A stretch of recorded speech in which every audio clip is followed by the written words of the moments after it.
Guys, kumita ako ng 1-1 in less than 7 hours or let's say 7 hours lang. Tamang diskarte lang at tamang paghahanap ng pwesto para makuha tamang diskarte. Tara, samahan nyo ako ngayong araw ng Martes. Babiyahe ulit tayo kay Movit.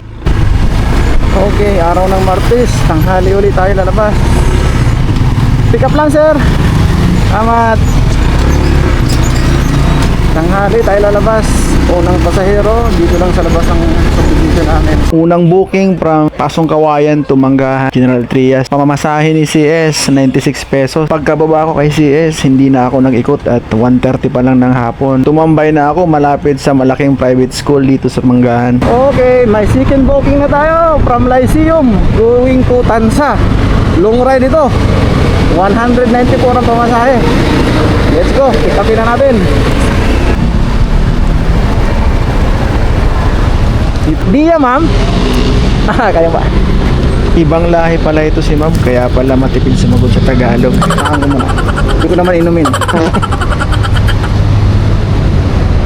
Hindi ko na nakuhaan, pero pagkababa ko kay CS dito, tumambay muna ako sa harap ng SM Tansa. Siyempre, nakakuha akong booking from Tansa to Cavite City. Long ride.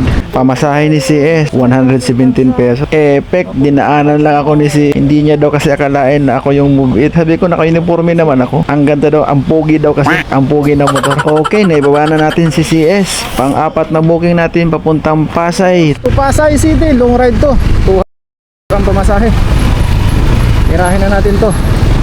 Dito daw siya sa kanto na to. Turn right. Turn right pa? Dito na yun eh. Nakarating ka na sa iyong destinasyon. In 200 meters, turn right. Okay. Tungo po. sa kanluran.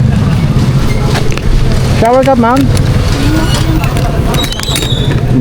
Opo, kaso naubusan ako sticker eh. Inubos ng mga bata doon sa amin nung Pasko. Inaraw-araw ako. Sige. Pa. Kuya Gio. Okay. Hindi ko na nakuhaan, naisakay ko na si CS dito. Galing Marriott, Pasay to Molino. Pamasahe ni CS 224 pesos. Okay, may pang-anim na booking na tayo. Pumasok na. Pang-anim na booking. Ilang metro na ang layo mula sa drop po sa pang-limang booking.